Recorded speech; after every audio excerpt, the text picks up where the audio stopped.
Damodra devotional ఛానల్కు స్వాగతం.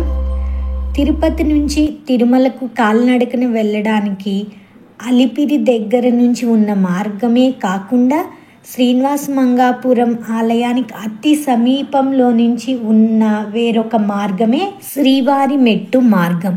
అలిపిరి మార్గం ఉన్న మొత్తం మెట్ల సంఖ్య కన్నా శ్రీవారి మెట్ల మార్గంలో ఉన్న మెట్లు చాలా చాలా తక్కువ ఉంటాయి అన్నమాట. ఈ మార్గం ద్వారా మనం శ్రీవారి మెట్ల ద్వారా వెళ్ళాము అంటే మన బాడీ స్టామినాని బట్టి 1 నుంచి 3 గంటల లోపే కొండపైకి ఎక్కేయచ్చు అనమాట. ఈ మార్గంలో వెళ్ళడం చాలా ఈజీ కాబట్టి, అంటే బాగా స్టామినా ఉన్నవాళ్ళు ఒక 1 అవర్లోనే ఎక్కేయచ్చు. అందుకని చెప్పి పాలు, పెరుగు, పూలు ఇలాంటి పదార్థాలని అమ్ముకునే వాళ్ళందరూ కొండపైకి ఈ మార్గం ద్వారానే వెళ్తారంట. ఈ శ్రీవారి మెట్లు కాలిబాట ఉదయం 6 o'clockకి ప్రారంభమవుతుంది. ఈవినింగ్ 5:30 వరకే తెరిచి ఉంటుంది. కానీ వార్షిక గరుడ సేవ, వైకుంఠ ఏకాదశి ఇలాంటి ఏమన్నా ప్రత్యేక రోజుల్లో మాత్రం 24 గంటల సేపు కూడా తెరిచి ఉంటుందంట. ఇది మొత్తం కూడా 2.1 కిలోమీటర్స్ డిస్టెన్స్ మాత్రమే ఉంటుంది కొండ మీదకి ఎక్కడానికి. ఇక్కడ మెట్లన్నీ కూడా స్ట్రైట్గా ఎక్కుతూ వెళ్ళిపోతాం, ఎక్కడ ఖాళీ బాట అంటూ ఉండదు. అందుకనే తక్కువ డిస్టెన్స్లో స్వామివారి కొండకి చేరగలుగుతాం. మొత్తం ఎన్ని మెట్లు ఉన్నాయంటే 2388 మెట్లు మాత్రమే కాలినడకన వెళ్లాల్సిన మెట్లు ఉంటాయి. ప్రతి 100 మెట్లకి 50 మెట్లకి వాటర్ పట్టుకోవడానికి త్రాగునీటి సదుపాయం ఉంటుంది. అట్లాగే ఒక 100-200 మెట్లకి ఒక చోట టాయిలెట్స్ అలాగా ఉంటాయి అన్నమాట. ఇంకా ఏ సౌకర్యం కూడా ఉండదు. ఎందుకు అంటే ఈ బాట మొత్తం గ్రీనరీతో, సైట్స్ అంతా కొండలతో ఉంటుంది. ఇంకా షాపులు పెట్టి దాన్ని మెయింటైన్ చేయడానికి ఆస్కారం కూడా తక్కువ ఉంటుంది.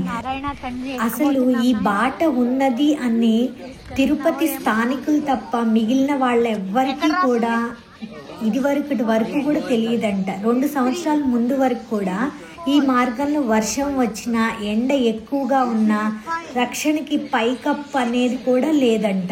తిరుపతి కాలినడకన వచ్చే భక్తుల సంఖ్య రోజు రోజుకి పెరిగిపోతూ ఉన్న నేపథ్యంలో టీటీడీ వారు ఈ మార్గాన్ని అభివృద్ధి చేశారు అని చెప్తున్నారు. మనకి 300 రూపీస్ టికెట్, ఆర్జిత సేవ టికెట్ ఇలాంటివి ఏమీ లేని పక్షంలో కింద తిరుపతిలో, మాధవంలో, విష్ణు నివాసంలో అలాగా టికెట్స్ జారీ చేస్తూ ఉంటారు కదా, అట్లాగే అలిపిరిలో కూడా జారీ చేస్తారు.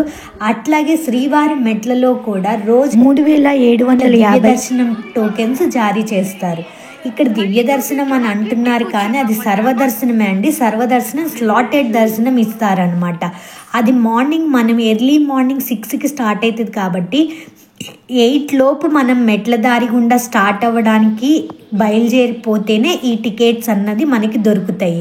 స్టార్టింగ్ 1వ మెట్టు ఎక్కక ముందే స్టార్టింగ్లోనే పెద్ద పెద్ద బోర్డ్స్ ఉంటాయి. సర్వదర్శనం టికెట్స్కి దారి, ఇక్కడ సర్వదర్శనం టికెట్లు తీసుకోవాలి అని చెప్పి రాసి ఉంటుంది. అక్కడ మనం లోపలికి వెళ్ళి మన ఏదో ఒక ఆధార్ కార్డు కానీ ఏదైనా ఐడి కార్డు కానీ చూపిస్తే సర్వదర్శనం స్లాటెడ్ దర్శనం టికెట్ ఇస్తారనమాట.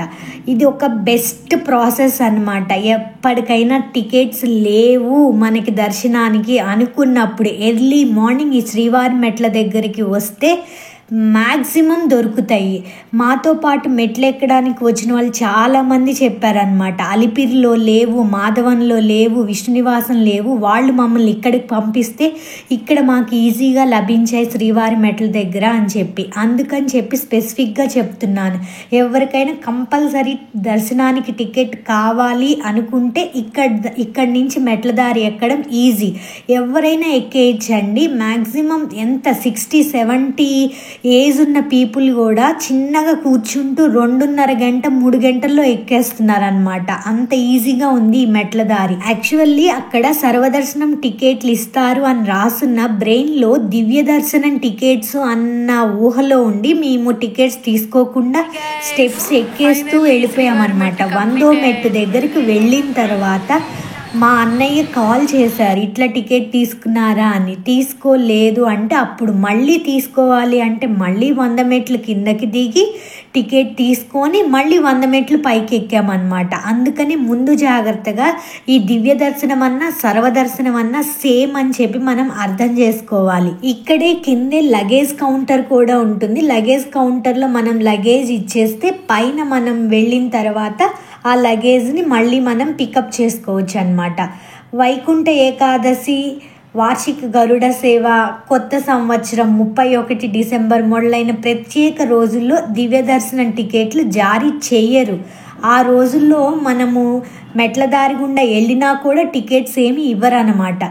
దర్శనం మనం కాలినడకన వెళ్ళడానికి స్టార్ట్ అయినప్పుడు తీసుకున్న స్లాటెడ్ దర్శనం టికెట్ 1200 మెట్టు దగ్గర స్కాన్ చేస్తారు. అది స్కాన్ చేసితేనే మనకి దర్శనానికి ఎలో ఉంటుందన్నమాట. అది అందరూ గుర్తుపెట్టుకోండి, ముందు నుంచే చెప్తూనే బోర్డ్స్ రాసే ఉంటాయి అన్నమాట. ఈ స్లాటెడ్ దర్శనం ఫర్ ఎగ్జాంపుల్ 12ంటికి ఇచ్చారనుకోండి, 1 గంట ముందు అంటే 11ంటికి అయితే ఎలో చేస్తున్నారు. అంతకంటే ముందు వెళ్ళినా కూడా టైం వేస్ట్ తప్ప వాళ్ళు ఎలో చేయట్లేదని. మాకు 5 గంటలు పట్టింది ఈ దర్శనానికి. 2 గంటలు కంపార్ట్మెంట్లో కూర్చున్నాము. 1 గంట ఫాస్ట్గా నడవడమే, ఏ జనాలు లేరు, ఎవ్వరు లేరు, ఫాస్ట్గా నడవడమే. ఇంకొక 2 గంటలు మాత్రం స్లోగా నడుస్తూ వెళ్ళాం. బట్ దర్శనం చాలా బాగా జరిగిందనమాట. 12 years బిలో ఏజ్ పిల్లలకి ఈ దర్శనం టికెట్ అవసరం లేదు. దర్శనానికి ఫోటో, ఐడి కార్డ్ అన్నది కంపల్సరీ. ఎవరైనా అలిపిరి మెట్లు ఎక్కలేని వాళ్ళు ఉంటే, అలిపిరి 9.1 కిలోమీటర్ డిస్టెన్స్, ఇది జస్ట్ 2.1 కిలోమీటర్ డిస్టెన్స్. సో ఎవరైనా అలిపిరి మెట్లు ఎక్కలేని వాళ్ళు ఉంటే ఈ శ్రీవారి మెట్లు అన్నది బెస్ట్ కాలినడకన బాట అన్నమాట. సర్వం గ్రీనరీతో కప్పబడిపోయి ఎంతో ఆహ్లాదంగా కొండలతో పీస్ఫుల్గా మన జర్నీ సాగాలి సరదాగా అంటే ఈ శ్రీవారి మెట్లు అన్నది బెస్ట్ ఆప్షన్. మేము వెళ్ళిన రోజు అసలు ఎండ అంటూ లేదు. యాక్చువల్లీ తుఫాన్ అన్నమాట. అక్కడంతా ఎండ లేకపోవడం వల్ల సూపర్ క్లైమేట్తో ఎంతో అందంగా ఉండింది. స్క్రీన్ మీద కనపడుతున్న ఫొటోస్, వీడియోస్లోనే మీకు ఆ గ్రీనరీ ఎంత బాగుంది అన్నది అర్థమవుతూ ఉంటుంది. ఈ ఫోటో గమనిస్తే ఈయన 449 సార్లు శ్రీవారి మెట్లు ఎక్కారంటండి. ఎంత గ్రేట్ అసలు. సర్వం శ్రీకృష్ణార్పణమస్తు.